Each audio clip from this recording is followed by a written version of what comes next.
The UK is an incredibly diverse place, not only in terms of its wildlife, but also in terms of its landscapes and its resultant folklore.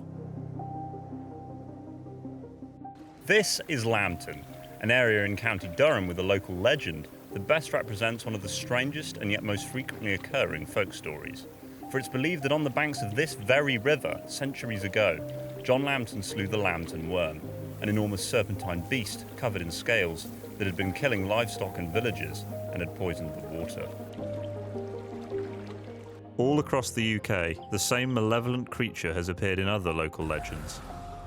In fact, throughout Britain's cultural changes, one trait has always remained: a fear attributed to all things scaly. And I can assure you that the creatures that inspired these legends are still very much alive. But how? How, in a country with a demand for more housing and infrastructure than ever before, are these elusive but resilient reptiles learning to live right alongside us in modern Britain? Join me as I journey across the country to some of the most challenging environments for any wildlife to survive in to answer that very question.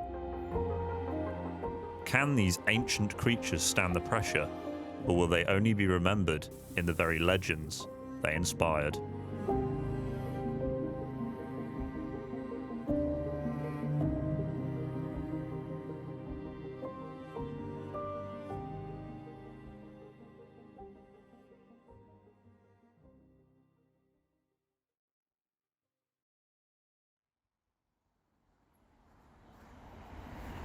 Our first site takes us to the coastal town of Porthmadog in North Wales.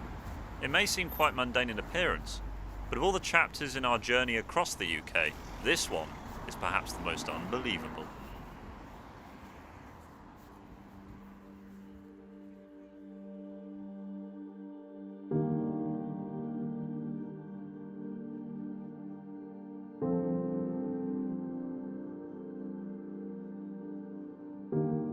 As hard as it is to imagine, what you're looking at now was once the site of the largest explosives factory in Europe, a vast nitroglycerine plant. At its height, it had a crew of some 500 strong who spent most of their time producing charges for the various mines up and down the country. During the Second World War, this site was responsible for the production of over 17 million grenades. And perhaps most surprisingly of all, after various lethal accidents and the collapse of Britain's mining industry, it only closed its doors as recently as 1995, after 130 years of production.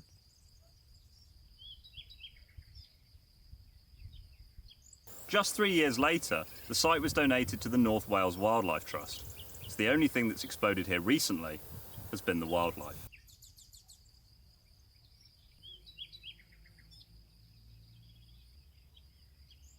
But although the explosives have long gone, the disturbance to the wildlife hasn't. One side of the reserve borders a busy industrial estate, and, over the week I've been filming here, I've counted over 100 people passing through, which makes the notion of finding 4 of Britain's most elusive species here even more incredible. And one in particular has taken to the lingering urban presence especially well. The viviparous lizard.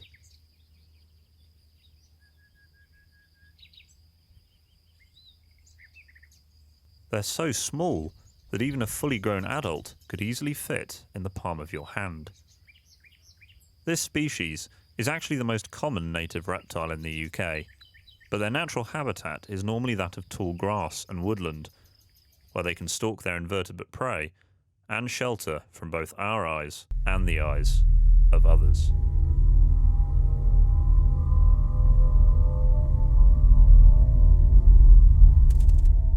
The disadvantage of being a reptile is you cannot hide forever. Reptiles are ectothermic.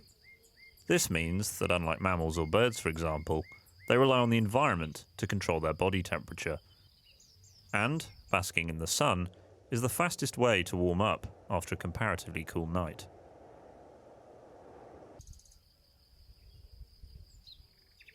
The lizard population here has rapidly discovered that the fences, walls and barriers around the site and on its boundaries warm up faster than the grass, thereby shortening basking time and reducing the risk of being snatched out in the open.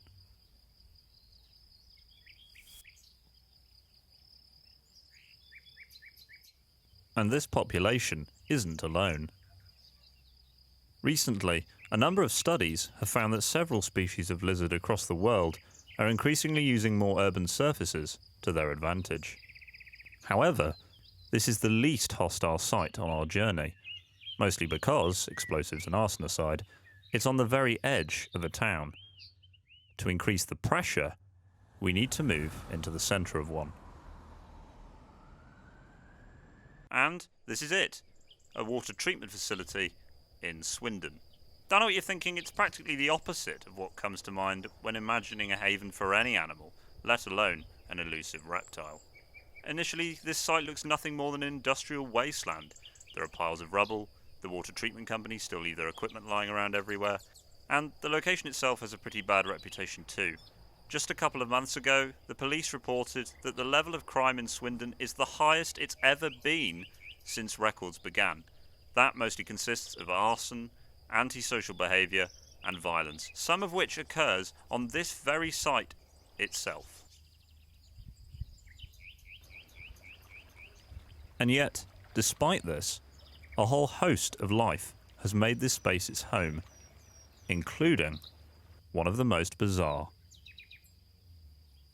Now, I have here in my hand an animal that's very rarely seen by the general public. Its scientific name is Anguis fragilis, but you may more commonly know it as the slow worm. Now, these are amazing animals. They can live up to 30 years in the wild, and there's even a record of one being kept in captivity until the age of 54. I'm having to handle this adult female with a special care because slow worm have the unique ability to drop their own tails when threatened, in the hopes that the predator will chase after the tail instead of the actual animal itself. This is an ability called autotomy, and it's one of many traits that separate slow worm from snakes, which is what they at first appear to be, but they're actually legless lizards. Now, normally slow worm can be found living under rocks and logs like this individual here, but in an urban environment, there are so many more places that not just offer a chance to bask, but to live under as well.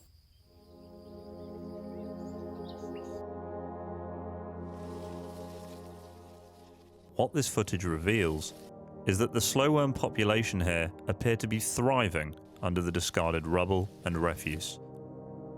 Similarly to the viviparous lizards, the materials here conduct heat from the sun better than the wood, rock, and decomposing vegetation that slow worm naturally use to reach an optimum body temperature. Research in the past has shown that these warmer temperatures have allowed slow worm to produce more offspring. Moreover, these piles are vast, sheltering them from particularly problematic predators like domestic cats, which are decreasing slow worm populations. In entirety, the slow worm here have, seemingly, actually managed to turn a human-based phenomenon normally associated with environmental harm and pollution to their complete advantage. They have embraced a setting beset with vandalism, antisocial behaviour, noise and fly tipping. The possibility that an animal even more elusive than the slow worm could cope in a setting with conditions worse than this seems truly unthinkable.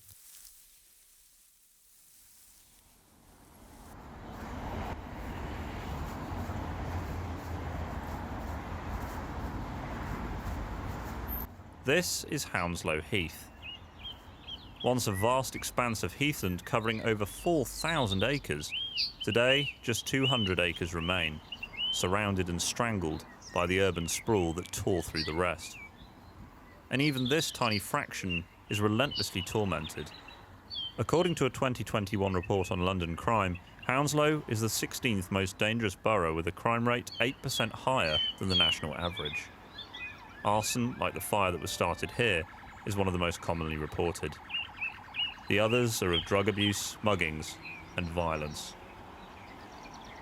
To make matters worse, the 7th busiest airport in the world is only a couple of miles away, and the noise is almost constant. But despite all of that hostility and disturbance, a surprising diversity of life on the heath continues. And perhaps the most unexpected inhabitant here is also one of the most elusive, sensitive, and misunderstood in the whole of the UK.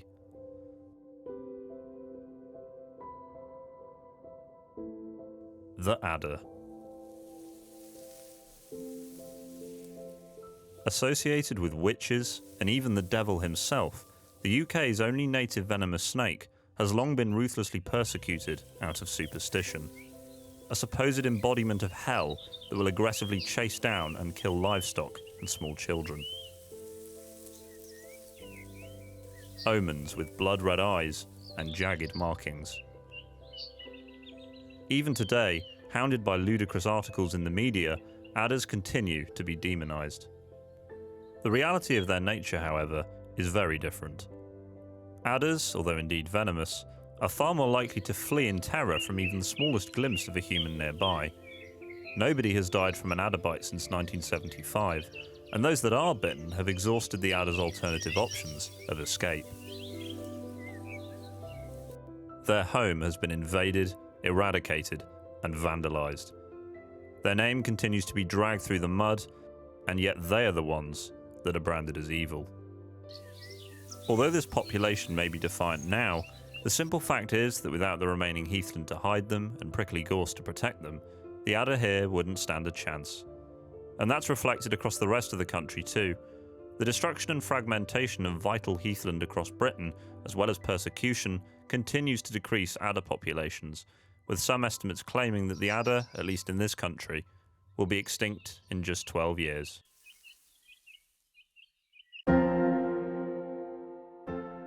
The varied levels of resilience to increased human activity that have been displayed by just these 3 species is only a small sample of the changes that are occurring throughout the UK. But if we begin to defragment and bring back some of our lost natural spaces, whether by supporting and volunteering for local wildlife organisations, or simply by providing shelters on our properties, the results will far exceed expectations and will ensure the scales remain balanced.